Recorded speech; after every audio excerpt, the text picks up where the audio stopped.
Contexto socioeconómico de México. Introducción al estudio histórico de México. Unidad 1. Introducción al estudio histórico de México. Presentación de la unidad. La unidad 1, Introducción al estudio histórico de México, tiene por finalidad analizar la realidad presente y pasada de nuestro país mediante la revisión de disciplinas de investigación, categorías y conceptos que permitan estudiar la realidad nacional e internacional. En este contexto, los estudios de nivel técnico superior y superior que ofrece la UNADM exige de sus estudiantes el más amplio dominio de conocimientos disciplinares de las ciencias sociales, como lo son categorías, conceptos y procesos históricos que permitan el manejo del lenguaje formal de la investigación histórica, de su contexto social, profesional y académico para desempeñarse al máximo como sujetos sociales de su época. Es importante comprender que los cambios estructurales de la sociedad permiten nuevas formas de identidad política y cultural que influyen de manera dinámica, económica y geográfica a nivel global a la que debemos adaptarnos. Propósitos. Identificar el objeto de estudio de las ciencias sociales. Describir las características de investigación histórica y económica de México. Diferenciar los procesos históricos de la historia de México en el siglo XX. Competencia. Identificar el objeto de estudio de las ciencias sociales para diferenciar la investigación histórica, económica y social mediante la revisión de sus categorías y conceptos. 1.1. Ciencias sociales, categorías y conceptos de análisis. Las ciencias sociales son un área de conocimiento que conjuga diversas formas de entender la realidad y de reflexionar sobre nuestro pasado y presente. En ellas encontramos un conjunto de disciplinas de investigación que tienen por objeto de estudio lo social, es decir, que no solamente observan el fenómeno de la vida del individuo, sino que se adentran a su contexto colectivo, mismo que permite entender el origen para poder proyectar su devenir futuro. Por tanto, debemos distinguir las disciplinas de investigación que conforman el estudio socioeconómico, para poder intervenir como sujetos en nuestro presente, latitudes y realidades culturales. El estudio del conocimiento histórico y social se caracteriza por conformarse de categorías de uso común que permiten reflexionar sobre diversos tipos de referencias y datos sustantivos para poder entender nuestra sociedad. Ante ello, es indispensable el dominio de categorías económicas, políticas e históricas que permiten que el estudio de la sociedad mexicana sea de mayor aprovechamiento para el aprendizaje y el desempeño en el ámbito profesional. Estos conceptos y categorías se encuentran en todo momento y lugar en procesos de investigación académica y profesional, debido a que son imprescindibles para la formación del estudiante. Por ello es necesario conocer y dominar su significado, su uso teórico y práctico. 1.1.1. Historia. La historia es una disciplina muy antigua que ha sufrido cambios sobre su objeto de estudio, método de investigación y análisis. En la actualidad, es considerada como una disciplina de las ciencias sociales. Con el paso de los años, permitió explicar el desarrollo nacional de los pueblos, sus procesos sociales, económicos y políticos, mismos que han configurado la identidad de comunidades y regiones culturales, particularmente en el continente europeo y muy tardíamente en el continente americano y el resto del mundo. La investigación histórica hoy cumple una función elemental para la reconstrucción social y cultural de las naciones emergentes, sus pueblos y comunidades. En la actualidad, debemos comprender la historia como una asignatura escolar cuyo valor de uso está en el aprendizaje de la investigación de lo histórico y lo social, y saber explotar la riqueza que ofrece para el entendimiento de nuestro presente. Las categorías y conceptos de análisis histórico son aquellas que permiten entender fenómenos y procesos que estudia la investigación histórica, y con los cuales nos enfrentamos constantemente. Son categorías, debido a que permiten estudiar en diferentes épocas y periodos históricos aspectos semejantes, arrojando resultados distintos, pero que permiten hacer comparaciones y otras operaciones analíticas para explicar un fenómeno. Revisemos las siguientes categorías que son fundamentales para comprender el contexto socioeconómico de México. Hecho, tiempo y espacio histórico. Si bien historia es todo lo que los hombres han realizado, pensado e incluso imaginado en un tiempo y espacio determinado. La investigación histórica utiliza el concepto de hecho histórico para distinguir el hecho o suceso en sí mismo de aquel que es relevante para la comprensión del pasado. El hecho histórico suele definirse como una construcción o interpretación realizada por la investigación histórica acerca de algún suceso particular protagonizado por seres humanos y ocurrido en un lugar y tiempo determinado. Los hechos históricos nunca suceden en el vacío, siempre están situados en un tiempo y un espacio. A estas coordenadas podríamos añadir una tercera, los protagonistas o sujetos del hecho. El hecho histórico es una interpretación del acontecer social creada por el historiador a partir del análisis de sus fuentes de investigación. El tiempo histórico, en cambio, implica distintas nociones y conceptos que sirven para ubicar y explicar tanto los procesos históricos como el movimiento general de la historia. El significado del tiempo en historia es uno de los temas más interesantes de la disciplina. Un problema teórico que ha preocupado a historiadores y filósofos. ¿Cómo perciben el tiempo las distintas sociedades? ¿Pasa rápido o lento? ¿Es continuo o se interrumpe? ¿Cómo es representado? ¿De manera lineal y progresiva o de manera circular y cíclica? ¿Qué implicaciones tienen cada una de estas representaciones? El tiempo histórico aparece así como un fluido autónomo sobre el cual, a la manera de cuerpos transportados por la corriente de un río, los hechos históricos adquieren un orden que permite distinguir antecedentes y consecuencias. Tiene la ventaja de basarse en la distinción, esencial para el historiador, de los diferentes ritmos del tiempo histórico. 1. La nación ha surgido de hechos de muy larga duración, lingüísticos, psíquicos, culturales, territoriales. Por ejemplo, desiertos, frontera. 2. La nación, como fenómeno histórico, pertenece al orden de fenómenos de duración media. La ascensión del modo de producción capitalista, con su preludio mercantil. Siglos XV, XVII. Portugal, España, Francia, Inglaterra, Provincias Unidas. Y su plenitud en el capitalismo industrial. 3. Los movimientos y acontecimientos hechos de corta duración son los que vinculan a la existencia del grupo, a la cuestión nacional, los intereses de las clases que, generalmente de forma sucesiva, aunque a veces coincidan, defienden, atacan, invocan, niegan, organizan, exaltan, etc., la colectividad de larga duración. El espacio histórico es la coordenada que nos permite ubicar los hechos históricos. Esta categoría tiene múltiples significados conceptuales, todos ellos relevantes al estudio del pasado.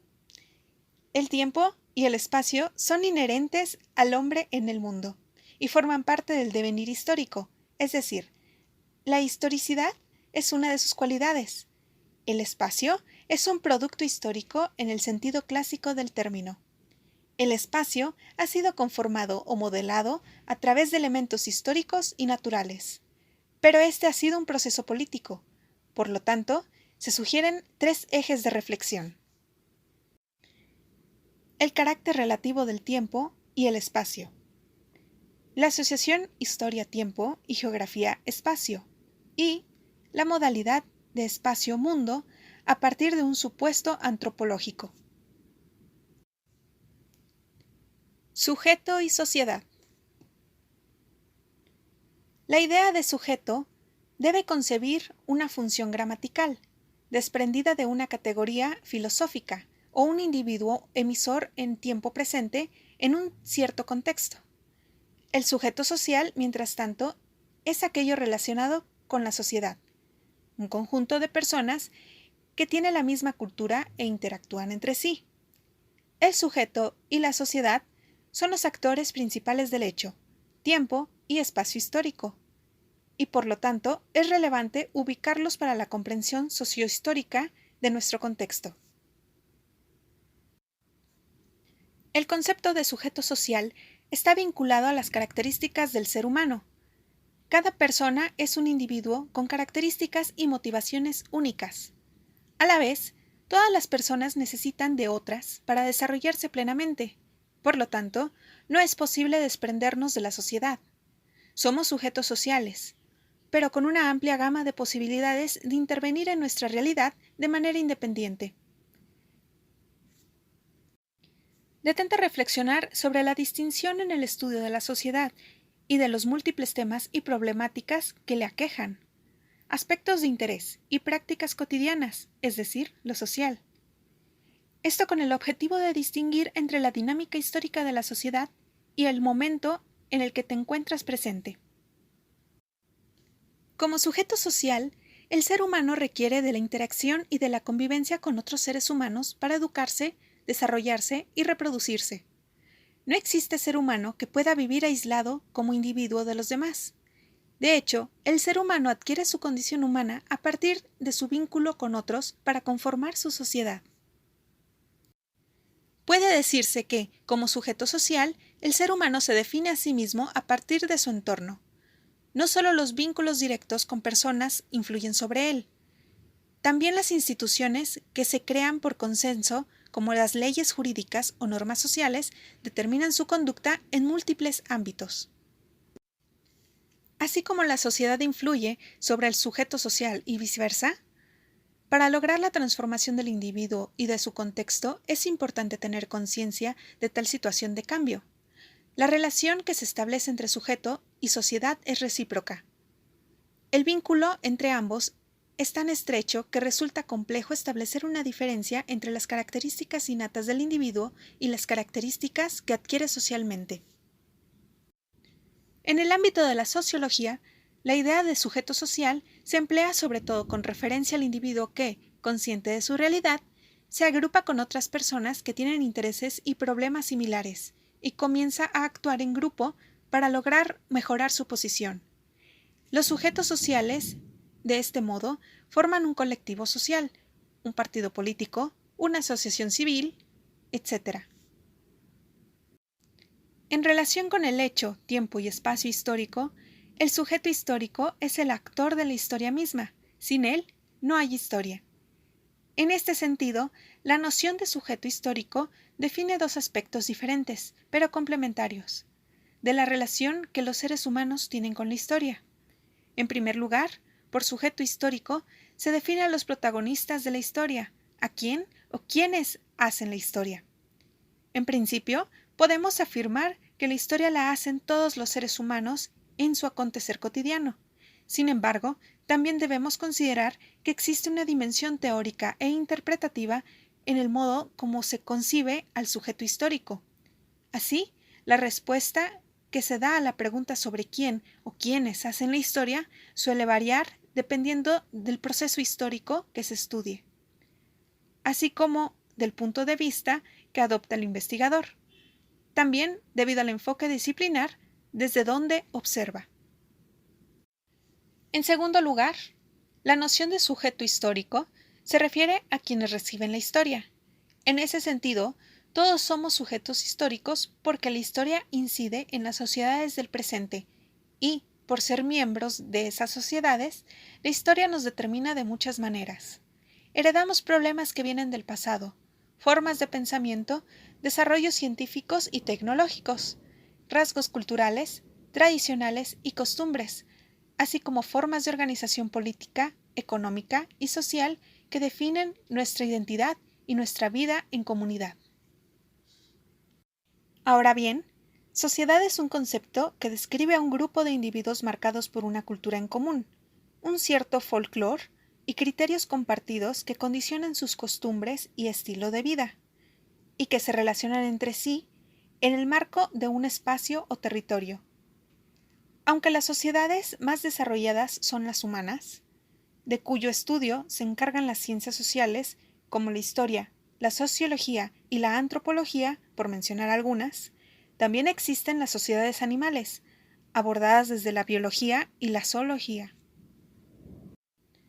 Las sociedades de carácter humano están constituidas por poblaciones donde los habitantes y su entorno se interrelacionan en un contexto común que les otorga una identidad y sentido de pertenencia. El concepto también implica que el grupo comparte lazos ideológicos, económicos y políticos. Al momento de analizar una sociedad, se tiene en cuenta aspectos como su nivel de desarrollo, los logros tecnológicos alcanzados y la calidad de vida. Los expertos en el análisis de las sociedades establecen una serie de señas de identidad o de características que exponen que son imprescindibles que se cumplan para que las reuniones o asociaciones de grupos se consideren sociedades como tal. Así, entre otras cosas, requieren tener una ubicación en una zona geográfica común, estar constituidos a su vez en diversos grupos, cada uno con su propia función social.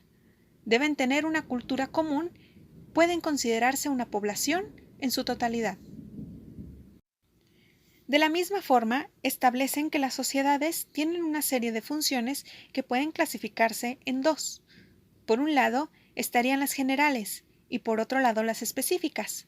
Respecto a las primeras, destacarían el hecho de que son los instrumentos a través de los cuales se hacen posibles las relaciones humanas o que desarrollan y establecen una serie de normas de comportamiento que son comunes para todos sus miembros. La sociedad existe desde que el hombre comenzó a poblar el planeta, aunque su forma de organización sufrió variaciones a lo largo de la historia. La sociedad del hombre prehistórico se encontraba organizada de modo jerárquico, donde un jefe, el más fuerte o sabio en conjunto, concentraba el poder.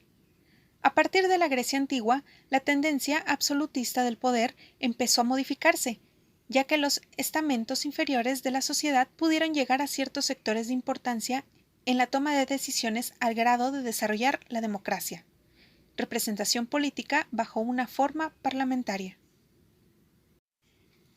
Recién en 1789, con la Revolución Francesa, la organización social cambió en forma radical. Desde entonces ha sido posible la movilidad social en los estamentos superiores de las sociedades, la vía que ha permitido el derrumbe y reconstrucción de formas de organización social y política ha sido mediante procesos revolucionarios en la historia. Cabe mencionar que el concepto de sociedad también puede entenderse desde una perspectiva económica y jurídica, para definir la unión de al menos dos individuos que se comprometen a realizar aportes y esfuerzos en común para desarrollar una actividad comercial y repartir entre sí las ganancias obtenidas. Proceso histórico y totalidad. Al igual que el hecho histórico, el proceso histórico es una categoría elaborada por la investigación histórica para referirse al conjunto de acontecimientos y cambios de la sociedad que están relacionados entre sí. Los historiadores relacionan distintos hechos históricos y los organizan en un relato que busca explicar las transformaciones políticas, sociales, culturales y económicas por las que atraviesan las sociedades. Los procesos históricos tienen diferentes duraciones y ritmos e incluso es correcto decir que varios procesos históricos coexisten o suceden al mismo tiempo. Numerosos procesos históricos están marcados por los hechos históricos que los conforman. Los hechos históricos hacen avanzar los procesos históricos en una u otra dirección. La interrelación de los hechos históricos y su sucesión en el tiempo es lo que dota de características generales a un proceso histórico. A su vez, el proceso histórico incluye en su nomenclatura la palabra proceso, lo cual significa que esos hechos provocan un cambio en la cultura y la sociedad de una zona determinada. Cada proceso histórico es un periodo de tiempo durante el cual una sociedad se organiza de manera determinada y se va transformando hasta ingresar en un nuevo periodo histórico. A diferencia del hecho histórico, que es de corta duración, los procesos históricos son más largos, pueden durar años, décadas y hasta siglos. La historia se encarga de estudiar todo el acontecer humano, es decir, todas las formas de actividad desplegadas por los hombres a lo largo del tiempo, sus aspectos políticos, sociales, culturales, económicos, artísticos, religiosos, científicos, deportivos, así como la vida cotidiana, las ideas, el desarrollo tecnológico, etc. Estos aspectos entran dentro del campo de atención de la historia porque constituyen la experiencia de los hombres, el modo como una comunidad vive, se organiza y comprende el mundo. Podemos encontrar trabajos históricos que se concentran en un aspecto y periodo determinado de la historia de un pueblo. Por ejemplo, la vida cotidiana en Francia durante la Baja Edad Media o bien los problemas agrarios en el estado de Morelos en vísperas de la Revolución Mexicana. Hay libros que tratan un problema histórico particular, como la Segunda Guerra Mundial. Incluso existen estudios sobre grupos sociales, como los zapatistas o los afroamericanos, así como sobre la vida y obra de algún personaje. A pesar de la especialización de esta disciplina, los historiadores contemplan a la historia como una totalidad. Ello significa varias cosas. La historia engloba todos los procesos históricos que se dan en una sociedad a lo largo del tiempo. Estos procesos siempre están entrelazados en una relación de pasado, presente, futuro, e incluyen todos los aspectos del devenir humano, económicos, políticos, culturales, etc. ¿Acaso podríamos entender la Revolución Francesa sin tomar en cuenta las ideas de la Ilustración? ¿Cómo explicarnos un fenómeno como el nazismo sin acudir a la experiencia de la Alemania en la Primera Guerra Mundial, a la crisis económica y política de los años 30, incluso a una parte de su cultura? ¿La historia de México sería igual de no haber ocurrido la conquista española? La historia abarca la experiencia de todos los pueblos y culturas del mundo, tanto del pasado como del presente, de aquellos que ya no existen y aquellos que perviven, de los que tuvieron escritura y los que no. La historia se ocupa de mostrar la enorme complejidad y riqueza de la vida humana. Así, por ejemplo, estudiar a los fenicios o a los olmecas nos permite conocer su legado, pero también nos ofrece un cúmulo de experiencias que van constituyendo nuestro conocimiento del humano, que nos permiten maravillarnos por lo que los hombres han sido y pueden ser, y que nos permiten aprender del modo como los seres humanos han enfrentado a distintos problemas. Todos los pueblos y culturas tienen historia, todos forman parte de la historia humana. Fuentes históricas e historiografía. La fuente histórica constituye la manera de trabajo objetiva con la que se elabora la investigación histórica, el análisis y la crítica por parte del historiador. Las fuentes históricas se encuentran compuestas por su grado de valor, fuentes directas, primarias, y fuentes indirectas, secundarias. La fuente directa, primaria, es la que se ha elaborado al mismo tiempo que los acontecimientos que queremos conocer. Tienen la característica de ser textos históricos. Llegan a nosotros sin ser transformadas por ninguna persona, es decir, tal y como fueron hechas en su momento, sin ser sometidas a ninguna modificación posterior. De las fuentes primarias encontramos varios tipos: fuentes escritas, manuscritas, impresas, microfilmadas, informatizadas, como documentos, públicos o privados, publicaciones periódicas, hemerografía o prensa, memorias y diarios personales, correspondencia, pública o privada, obras literarias, científicas, etc.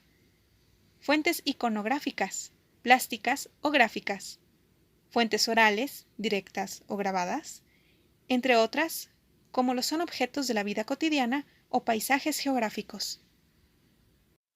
Las fuentes indirectas, secundarias, se denominan también las obras historiográficas. Son las que se elaboran a partir de las fuentes primarias, como lo son libros, capítulos de libros, artículos especializados, tesis, tesinas, ensayos, etc. Estas fuentes han pasado por un proceso de reformulación de contenido informativo para poder transmitir conocimiento. Historia es una palabra que tiene una polisemia, la cual designa tanto a la realidad histórica como a la disciplina de investigación, el género literario o la ciencia que tiene por objeto la investigación de la realidad histórica. La expresión la historia como realidad histórica res gestae y lo histórico como realidad histórica íntegra a una parte de ella, historia rerum gestarum, aunque también se considera pertinente referir a la disciplina de la investigación histórica bajo el término de historiografía, así como a la investigación de obras y textos producidos en torno a un objeto sujeto o un tema de estudio. Historia, a partir de su etimología historie, invoca a la acción del historiador, la investigación, aunque cuando se reflexiona en ese nivel sobre el concepto historiografía, no solo se debe observársele a través del historie, sino del analysis, a través de la lente de teorías o metodologías sobre el entendimiento de la relación de los hechos indagados. Según la Enciclopedia Británica, el término historiografía es la escritura de la historia, sobre todo la escritura de la historia basada en el examen crítico de las fuentes, la selección de los detalles particulares de los materiales auténticos en esas fuentes, y la síntesis de los datos de una narrativa que resiste el paso del examen crítico. El término historiografía se refiere también a la teoría y la historia de la escritura histórica. Los historiadores modernos tratan de reconstruir un registro de las actividades humanas y lograr una comprensión más profunda de ellas. Esta concepción de la historia es bastante reciente. Data de finales del siglo XVIII y una gran parte del siglo XIX, cuando se consideraron principios del estudio de la historia científica y aumentó simultáneamente la historia como actividad intelectual y académica. Nace una perspectiva que es muy nueva en la experiencia humana, la suposición de que el estudio de la historia es una actividad humana natural e inevitablemente interpretativa. No se conocen expresiones o prácticas historiográficas en todas las civilizaciones antiguas. La historia ha sido concebida igual y con los mismos objetivos. Podemos afirmar que no era una parte importante para la instrucción y educación de la sociedad y pueblos. Nunca pretendió llegar a una interpretación de la vida humana en su conjunto. Esta labor la desempeñaba la religión, la filosofía, la poesía y la literatura. La historiografía es el cultivo de un alfabeto especializado de conocimiento, un conocimiento sujeto al tipo de conocimiento denominado formal, y busca construir un fundamento historiográfico basado en una perspectiva del entendimiento de la historia sobre la base de su condición de disciplina de investigación histórica que tiene el objetivo de analizar la realidad. 1.1.2 Economía. La economía es otra de las disciplinas que surgió con el desarrollo de la modernidad. Es posible enmarcarla dentro de las ciencias sociales, ya que se dedica al estudio de los procedimientos productivos y de intercambio, al análisis del consumo de bienes, productos, mercancías y servicios. Para el alemán Karl Marx, la economía es una disciplina científica que analiza las relaciones de producción que se dan en el seno de la sociedad, basándose en el materialismo histórico. Marx estudia el concepto del valor trabajo, el cual postula que el valor tiene su origen objetivo según la cantidad de trabajo necesaria para obtener un bien.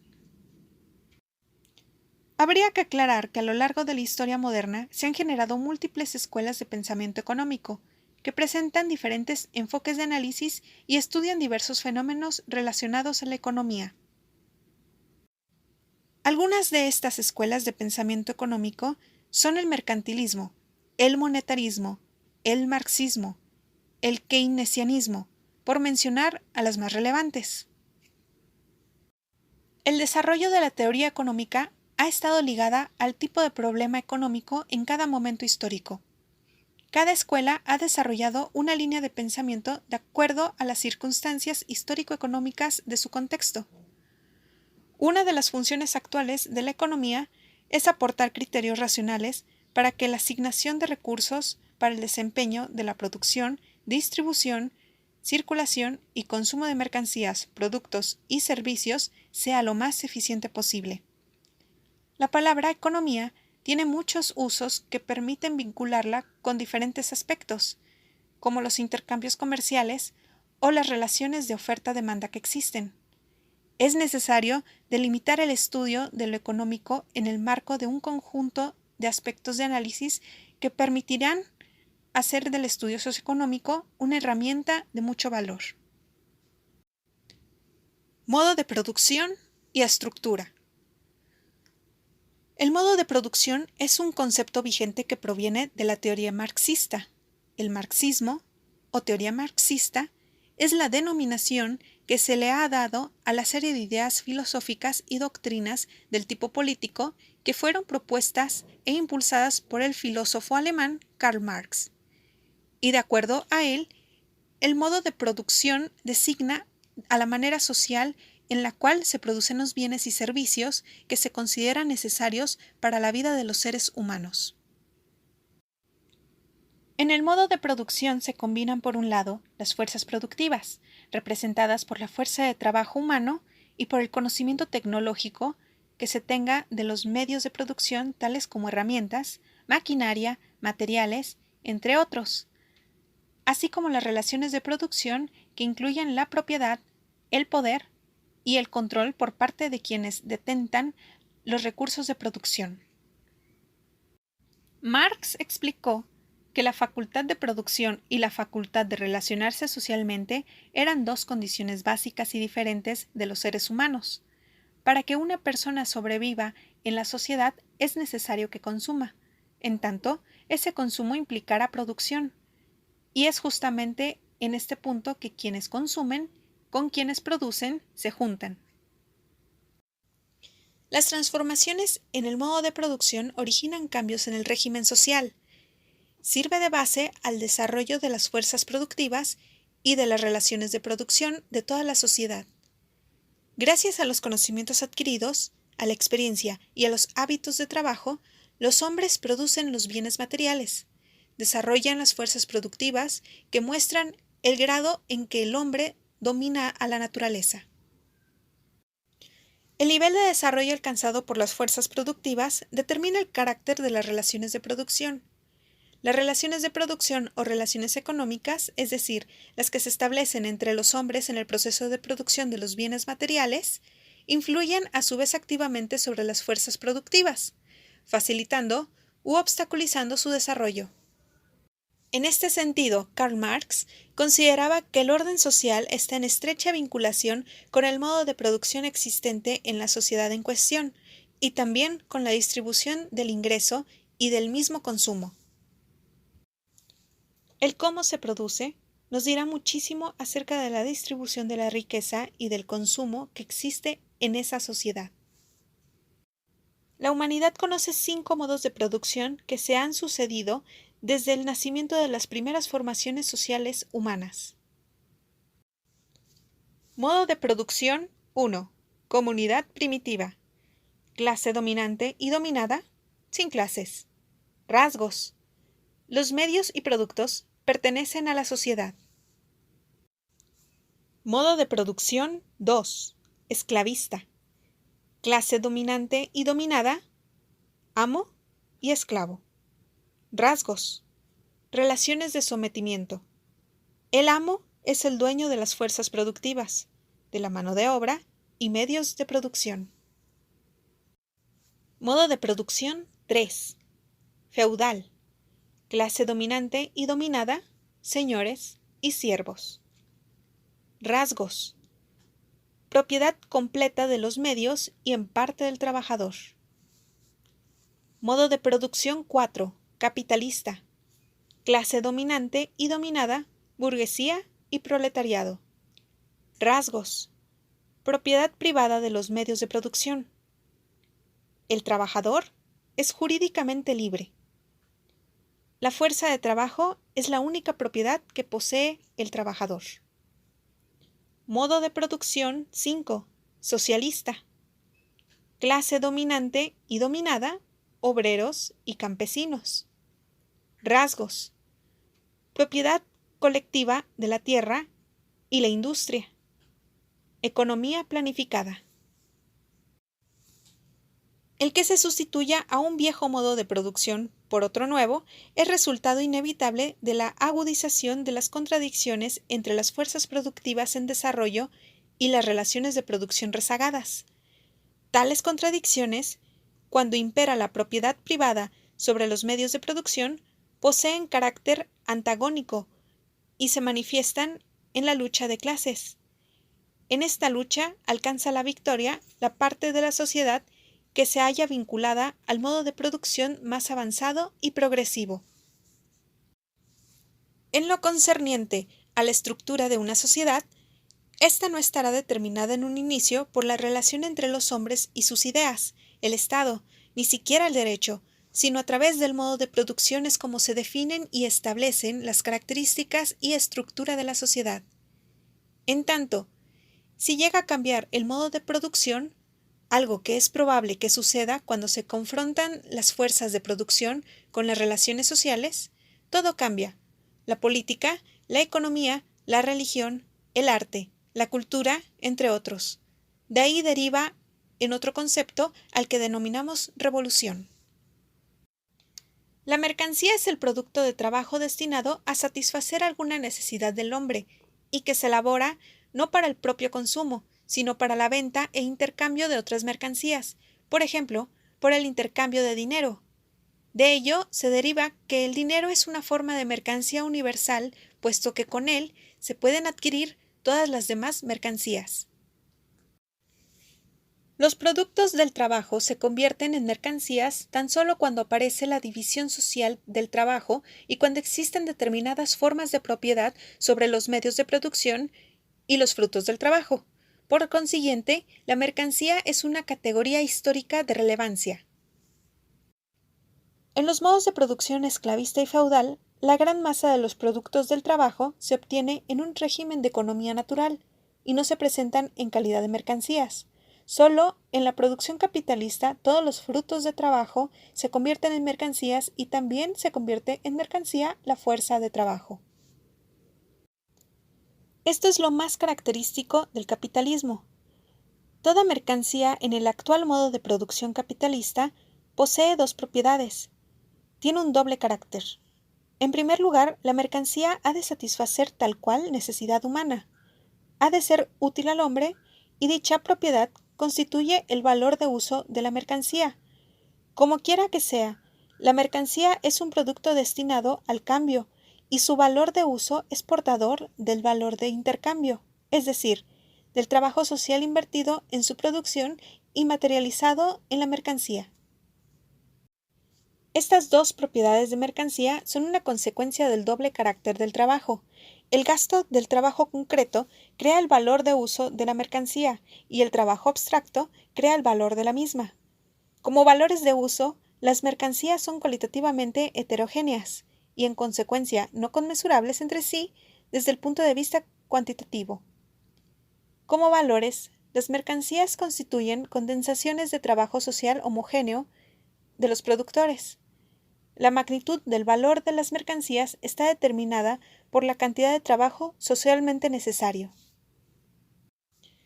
Si partimos del hecho que el ser humano es por naturaleza un ser social, entonces satisface sus necesidades a partir de sus relaciones con la sociedad.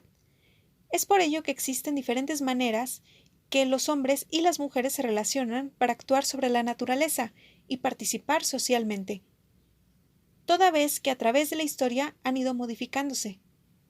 Quizá el antecedente más inmediato que se conoce dentro de la economía formal es el trueque a través de un sistema de intercambio de mercancías por el de bienes, lo que permitió una especialización en diferentes áreas de la producción.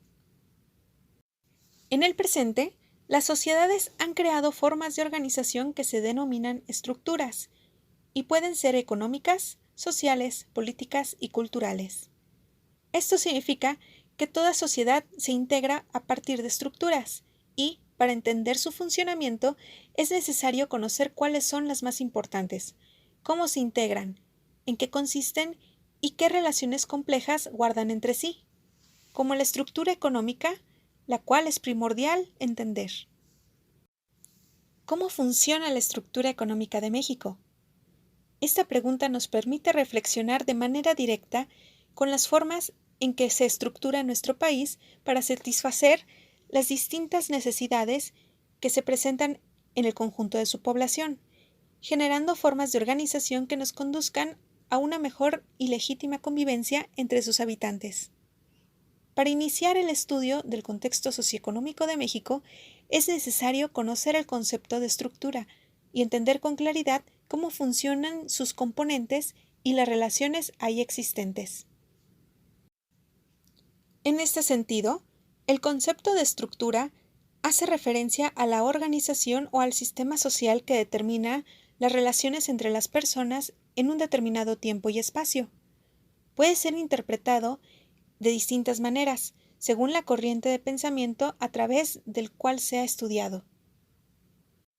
Estructura es el conjunto de factores y relaciones de la vida económica que dependen de la actividad humana, la situación específica de las mismas y sus relaciones recíprocas, dentro de un marco unitario determinado por el ámbito de aplicación de la política gubernamental.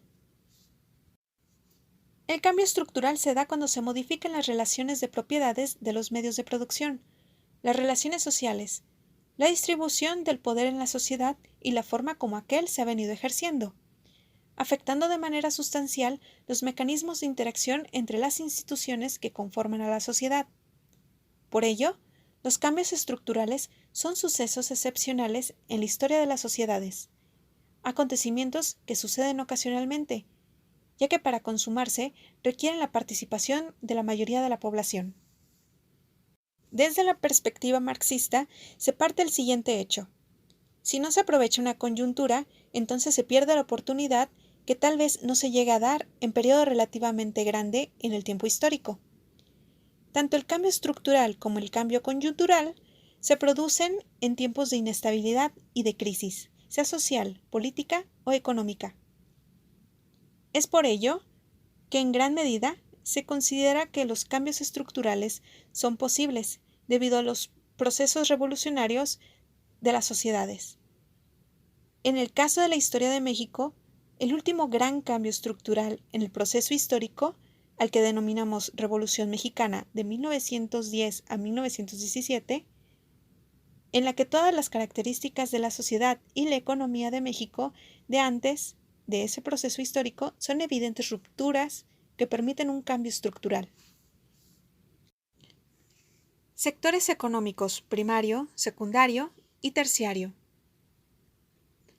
Para entender la realidad económica de un país, es necesario dividirla en sectores según el tipo de producción de mercancías. Para conocer la importancia de cada sector, hay que tener en cuenta el tipo de actividad económica, la participación que tiene en el Producto Interno Bruto de la región y el porcentaje de la población que está empleada en cada uno de ellos. Tradicionalmente, los sectores se dividen en tres, de acuerdo con el tipo de actividad, y son los siguientes. Sector primario o sector agropecuario. Las actividades del sector primario o agrario se centran en obtener el producto directamente de recursos naturales, renovables y no renovables, así como la transformación de esos productos para que puedan ser usados como materia prima para el abastecimiento de determinado tipo de servicios. Las principales actividades del sector primario son agricultura, explotación forestal, ganadería, minería, pesca, apicultura, acuicultura, etc. Sector secundario o sector industrial. El sector secundario o industrial comprende las actividades económicas de un país relacionadas con la transformación de materia prima, indispensables para la manufactura de los bienes que habrán de ser consumidos o comercializados. Responde al abastecimiento directo de las necesidades del mercado. En este sector figura la industria de la construcción, manufactura, extracción y distribución de gas y electricidad, las industrias mecánicas, la química, la textil, el hardware informático, entre otros. Sector terciario o sector de servicios.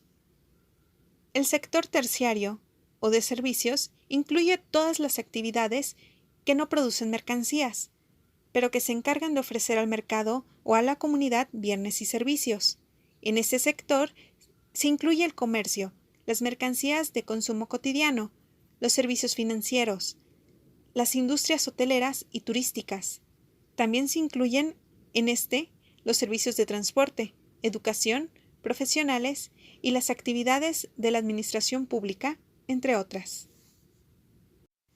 La vinculación de la población económicamente activa con los sectores de la economía permite ubicar el nivel en que se encuentra un país en términos de desarrollo. En los países más pobres, donde hay un incremento en la tasa de natalidad, es poca la población activa y generalmente esta se encuentra ubicada en el sector primario. Para el caso de los países con una economía mayor, su población se encuentra ocupada en casi todos los sectores, principalmente en el sector secundario. 1.1.3 Política.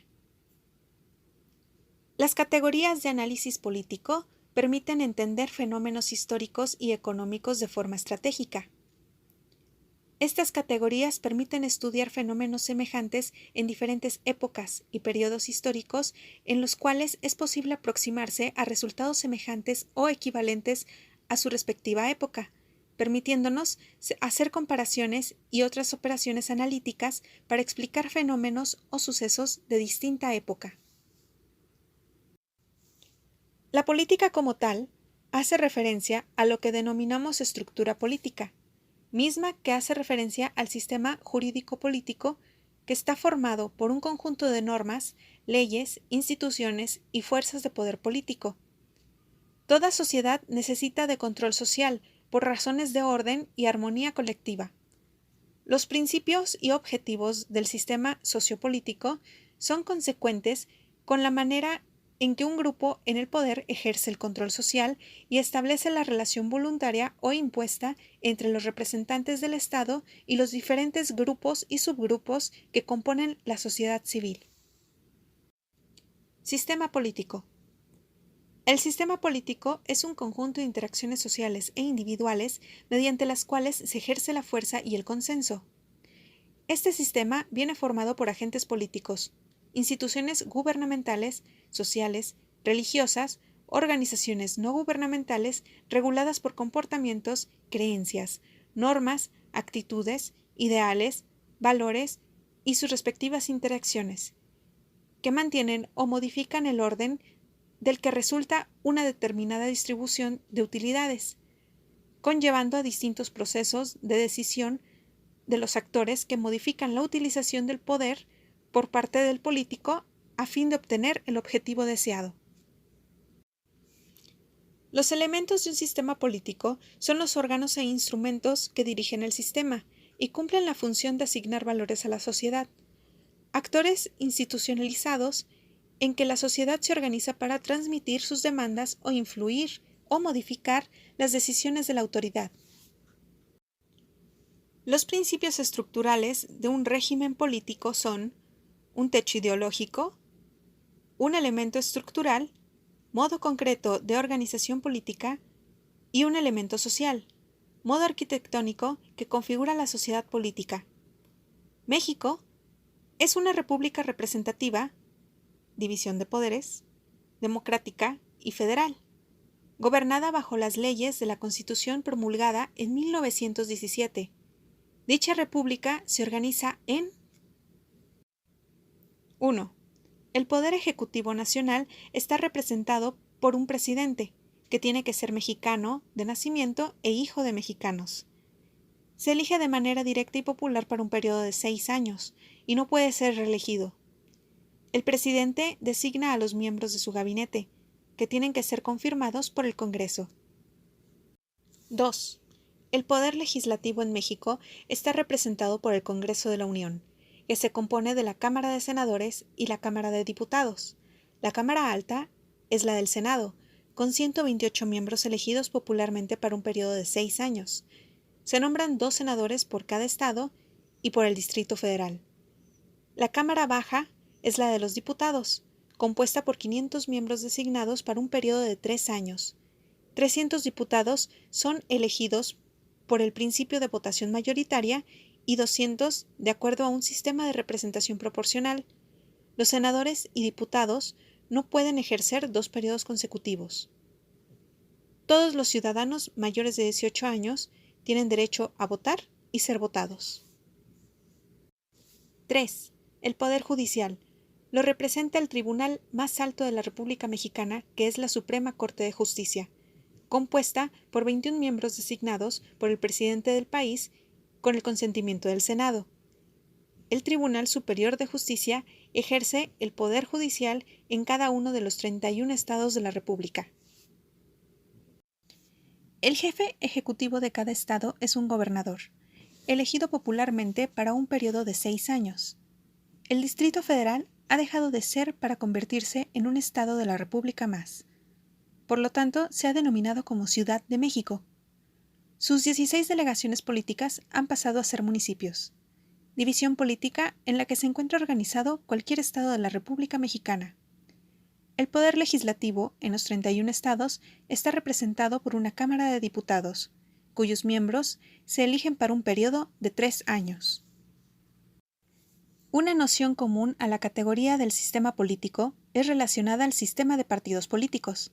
Cada partido político debe ser entendido como una organización que cuenta con un registro de sus miembros, relación basada en una ideología expresada en su programa político, y tiene como finalidad principal la conquista o la conservación del poder político del Estado. Estado y gobierno. Estado es una categoría de análisis político que sirve para presentar una modalidad de organización de tipo soberana y coercitiva con alcance social. De esta forma, el Estado aglutina todas las instituciones que poseen la autoridad y la potestad para regular y controlar el funcionamiento a través de las leyes que dictan dichas instituciones y responden a una determinada ideología política. Es importante aclarar que las categorías de Estado y Gobierno no deben considerarse como sinónimos. Los gobernantes son aquellos que por un tiempo determinado desempeñan funciones en las instituciones que forman parte del Estado, como lo veremos más adelante. Además, hay que diferenciar el término Estado de la idea de la nación, ya que existen naciones sin Estado y Estados que aglutinan a distintas naciones, como sucede en otros países. Para que un Estado pueda ser considerado como tal, debe contar con ciertos elementos. Estos son: un territorio geográficamente delimitado, población, leyes, organismos de gobierno, soberanía interna, poder para aplicar las propias leyes dentro del territorio sin necesidad de que interfieran otros estados, y soberanía externa, convocar a sus pobladores cuando existiera un ataque exterior a fin de defender su territorio. Hoy en día, el concepto que más se acepta para esta categoría es el de Estado-Nación, planteado por Max Weber, quien lo define como una organización respaldada por el monopolio de la violencia legítima. Por eso está integrado por organismos institucionales como lo son las Fuerzas Armadas, la Policía y los tribunales, ya que él se encarga, entre otras cosas, de garantizar las funciones y obligaciones de gobierno, defensa, seguridad y justicia en un espacio específico. Hablar de Estado de Derecho, asimismo, es describir a un sistema en el cual su organización gira en torno a la división de los poderes, es decir, el legislativo, el ejecutivo y el judicial, como en el caso mexicano. La categoría de gobierno hace mención al desarrollo de una forma de poder del Estado, así como a la conducción y dirección en general de la sociedad. La teoría política define como gobierno al organismo que, según reconoce la Constitución, asume las responsabilidades del poder ejecutivo y concentra el poder político para conducir a una determinada sociedad. Generalmente está integrado por un presidente, un parlamento, 2 cámaras, una de diputados y una de senadores, así como secretarios y otros funcionarios. Gobierno no es lo mismo que Estado. Un gobierno consigue llegar al poder, en el caso de la democracia, mediante elecciones libres. Ejerce su tarea y se retira. Pero el Estado perdura siempre de la misma manera y es inalterable frente a sucesivos gobiernos. En otras palabras, puede decirse que el gobierno es un grupo donde se concentran diversos órganos que encaminan a un Estado, por medio del cual se refleja el poder estatal regido y controlado por el orden jurídico. Entre las distintas formas de gobierno puede mencionarse a la democracia, donde, por medio de mecanismos de participación directa o indirecta, el pueblo elige a sus representantes, en contraposición a la monarquía, donde el cargo supremo de un Estado es vitalicio y suele ser designado a través de un orden hereditario. Regiones y fronteras. México es un país complejo y diverso, con grandes contrastes, por lo que el término región es distinto a lo que entendemos por división territorial.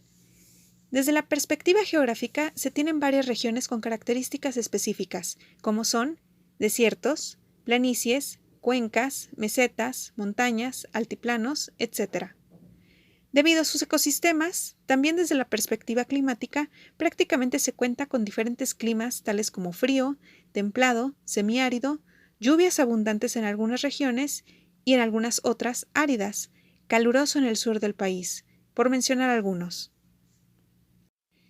Sin embargo, para estudiar nuestro país ha sido necesario dividirlo en 4 grandes regiones, según el Instituto Nacional de Estadística y Geografía y Consejo Nacional de Población, son las siguientes. El norte, Baja California Norte y Sur, Sonora, Sinaloa, Chihuahua, Coahuila, Nuevo León y Tamaulipas, económicamente industrializado. El centro oeste, Durango, Nayarit, Jalisco, Michoacán, Guanajuato, Zacatecas, San Luis Potosí, comúnmente conocida como Bajío, y donde hay estados de la República que tienen salida al Mar Pacífico. El centro, Querétaro, Hidalgo, Tlaxcala, Estado de México, Distrito Federal, Morelos, Puebla, donde se concentran los poderes políticos del país y donde también existe mucha concentración de riqueza. El sur, Guerrero, Oaxaca, Veracruz, Tabasco, Chiapas, Campeche, Quintana Roo y Yucatán. Es un manantial exuberante de riquezas naturales y al mismo tiempo de mucha pobreza. Otra forma de estudiar nuestro país es mediante sus fronteras, la cual ha sido definida en lo general como una línea convencional que marca el confín de un estado, nación o territorio. Las fronteras pueden ser delimitadas de forma física, con muros o alambrados, aunque no siempre ocurre de esta manera. Por eso se habla de frontera como una convención, en la que los diferentes países colindantes acuerdan hasta dónde llegan sus respectivos límites.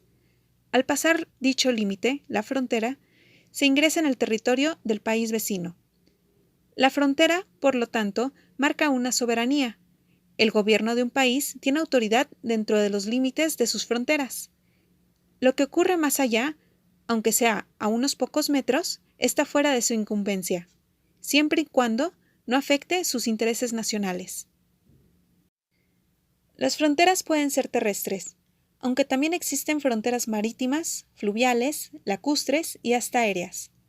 Asimismo, a la hora de hablar de fronteras, también tenemos que dejar patente que existe una amplia tipología de ellas. Así, por ejemplo, además de las ya citadas, podemos hacer referencia a lo que son las fronteras culturales, las sociales o las económicas. Estas últimas son las que se establecen teniendo en cuenta cuestiones financieras.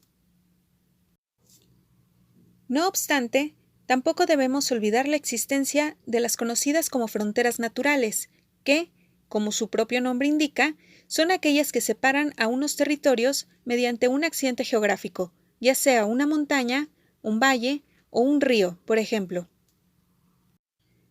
Toda frontera suele ser vigilada para evitar el ingreso ilegal de inmigrantes o de productos prohibidos, como drogas u objetos de contrabando. La frontera entre Estados Unidos y México, por ejemplo, es una de las más vigiladas del mundo, ya que miles de inmigrantes intentan ingresar al país del norte en búsqueda de una mejor condición de vida, pese a que, en muchas oportunidades, no cumplen con los requisitos legales necesarios para ingresar al país vecino. 1.2. Consideraciones para el estudio de México. Dentro de las consideraciones más relevantes para el estudio socioeconómico de México, desde la historia, la economía y la sociología, es necesario estudiar el siguiente grupo de periodos históricos e indicadores que permitirán abordar contenidos educativos a lo largo de todo el curso, puesto que nos ayudan a entender fenómenos y procesos con los cuales podremos encontrarnos en nuestro desempeño profesional. A continuación, revisaremos los aspectos de mayor relevancia para el entendimiento del actual contexto de nuestro país. 1.2.1. Procesos históricos. Revolución Mexicana, 1910-1920. Fue un proceso histórico que generó modificaciones estructurales sin precedente para la historia de nuestro país. Hoy en día es necesario entender las causas y consecuencias de su devenir como proceso, puesto que, hasta nuestros días, sigue siendo referente histórico para la identidad de nuestra nación, además de ser un episodio histórico de la historia del siglo XX, que junto con la Primera Guerra Mundial, 1914-1919, y la Revolución Rusa, 1917, son un punto de referencia histórica de cambios estructurales globales que han trascendido la investigación histórica de lo social. Reconstrucción Nacional, 1920-1940. Fue un proceso histórico efecto del proceso revolucionario. Al finalizar la revolución, los gobiernos emanados de esta se vieron en la necesidad de reconstruir sobre las ruinas de la antigua sociedad una nueva que pudiera hacer realidad las demandas y exigencias de una sociedad que se desgarró en lo más profundo para terminar con décadas de malos gobiernos. La necesidad de organizar a los sectores productivos y a las clases sociales resultantes de este proceso exigió del gobierno revolucionario la tarea de ordenar la estructura de las instituciones y secretarías que forman parte orgánica del Estado. Sectores productivos. Sector primario. Actividades productivas para la obtención de recursos naturales. Agricultura, ganadería, pesca, minería, explotación forestal. Sector secundario. Actividades productivas para la transformación de materias primas. Obtención de fuentes de energía, artesanía, industria. Sector terciario. Actividades laborales que ofrecen servicios a la población en general. Educación, salud, turismo. Este proceso comenzó con la promulgación de la Constitución de 1917, a cargo del general Venustiano Carranza, y se extendió hasta el término del gobierno del general Lázaro Cárdenas, permitiendo con ello configurar un Estado particularmente caracterizado por el férreo control político y la búsqueda del crecimiento económico al interior de la nación, así como de un discurso ideológico que permitiera sostener su legitimidad para poder llevar a sus tales respectivos planes. Desarrollo estabilizador, 1940-1970. Fue un proceso histórico resultado de la política de ordenamiento orgánico del Estado y de sus formas de gobierno, su política de crecimiento e industrialización de la economía nacional, así como de los otros procesos históricos a nivel internacional que se llevaban a cabo en el exterior del país. Es sin duda alguna el periodo de abundancia económica de nuestra nación. Este proceso fue posible debido a las políticas económicas de los gobiernos presidenciales que abarcan tal proceso. Es evidente que la sociedad mexicana de la época hubiera sufrido cambios y transformaciones sociales debido al acelerado incremento del mercado interno y de las múltiples formas en las que la sociedad se adecuaba a los cambios globales de un periodo histórico, en el que la guerra entre los bloques económicos dominantes, Estados Unidos de América, y la Unión de las Repúblicas Soviéticas Socialistas se disputaban la hegemonía del mercado mundial. México debido a su dependencia económica y militar frente a Estados Unidos de América, se vio favorecido al ser un país que incrementaría sus fuerzas productivas ante la demanda de todo tipo de productos y mercancías que exigía una política de guerra emprendida desde el país vecino del norte. Neoliberalismo. Política económica que ha sido emprendida por los diversos países con el objetivo de acelerar sus fuerzas productivas y de hacer de sus economías un mercado fértil para la inversión privada de capitales. A través de la experiencia de economías de alto rendimiento productivo, como las europeas y la estadounidense, mediante el Tratado del Atlántico Norte, se fue orientado conforme instituciones económicas como el Banco Mundial, el Fondo Monetario Internacional y la Organización para la Cooperación del Desarrollo Económico, el exigir a sus socios menores la necesidad de hacer de sus economías emergentes receptoras de múltiples formas de inversión de capitales. Esto para el incremento de sus mercados y aceleración de sus relaciones comerciales. Tal perspectiva fue adoptada y llevada a la práctica por los gobiernos mexicanos desde la década de los años 80 hasta la actualidad. La sociedad y el país han tenido que enfrentar sacudidas económicas que ponían en crisis el periodo del previo desarrollo e industrialización nacional. Aunque el incremento de relaciones comerciales ha permitido acelerar la introducción de tecnología a nuestro país, esto no garantiza que México y sus generaciones futuras logren crear una nueva ola de crecimiento económico como en otros tiempos. Ello debido a que la crisis económica de los últimos años ha mostrado una desaceleración económica internacional que no generará condiciones para una época de desarrollo e industrialización a corto plazo. Globalización. Proceso histórico que representa la forma más compleja y problemática de conectar al mundo bajo una era de desarrollo tecnológico y comunicativo, que hace de la vida de los habitantes de este planeta una condición única. La era de la información global ha permitido la conexión vía directa entre individuos, sociedades, grupos y etnias ubicadas en distintas latitudes del mundo. En la actualidad, ahí nos encontramos, y México cobra un papel estelar al ser un país colindante en su frontera norte con la economía más potente de todos los tiempos. La relación socioeconómica de la que formamos parte como país frente a Estados Unidos de América exigirá a los ciudadanos de esta época el desarrollo de hábitos, habilidades y competencias académicas y profesionales para lograr alcanzar el desarrollo individual y social que exigen nuestra historia presente. 1.2.2 Indicadores económicos. Para comprender la complejidad de la realidad que caracteriza a un país es necesario tomar en cuenta muchos factores. Existen situaciones de la realidad que pueden estudiarse a través de indicadores, por lo que en este apartado veremos cuáles son los indicadores con mayor influencia en nuestra vida. En un primer momento, es importante examinar que un indicador es una herramienta de análisis que permite comparar, caracterizar o medir aspectos de la realidad, tales como pobreza, desnutrición, desempleo, nivel de escolaridad, etc. Para ubicar mejor la función de los indicadores, estos se han agrupado para su estudio tanto en lo social como en lo económico. Los indicadores de una nación permiten estudiar la identidad cultural e ideológica de un país y compararlo respecto de otros. Los indicadores recurrentes que permiten observar tales situaciones son el incremento en el bienestar de la población, el aumento de empleo, la escolaridad y el nivel de concientización en la población, con respecto al cuidado del medio ambiente, etc.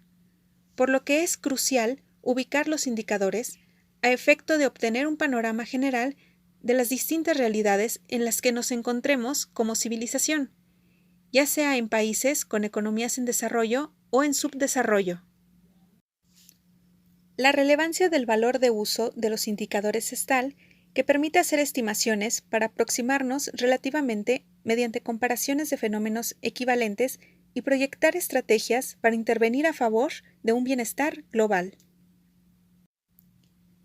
De manera breve, para poder entender el valor del uso de indicadores, Analizaremos las distinciones entre los niveles de desarrollo y subdesarrollo.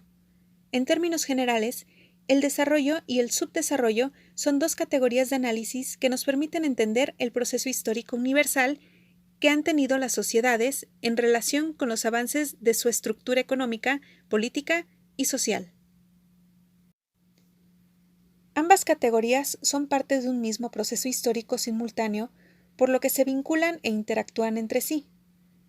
La diferencia más destacada entre los países desarrollados y representados principalmente por Estados Unidos, Inglaterra, Suecia, Canadá y Francia, y los subdesarrollados de economías débiles o en crecimiento de países localizados en África, América Latina y Asia, los cuales se encuentran en un nivel por debajo del estándar de los países desarrollados, pero que son las condiciones en las que se encuentra la mayoría de su población global. Para que los países subdesarrollados aceleren sus fuerzas productivas, en gran medida en la implementación de políticas económicas neoliberales mediante el Estado, exige de su ciudadanía el ingreso a procesos históricos globales que determinan sus condiciones socioculturales e ideológicas. Las principales características entre los países desarrollados y los subdesarrollados son las siguientes. A. Devaluación. B. Producto Interno Bruto. C. Inflación. D. Ingreso per cápita. E. Tasas de interés. Los indicadores económicos son datos que representan valores estadísticos y expresan el comportamiento de variables económicas. Su cálculo se hace cada determinado tiempo, diario, quincenal, mensual, trimestral, etc., con el propósito de pronosticar o determinar una situación a partir de un análisis comparativo.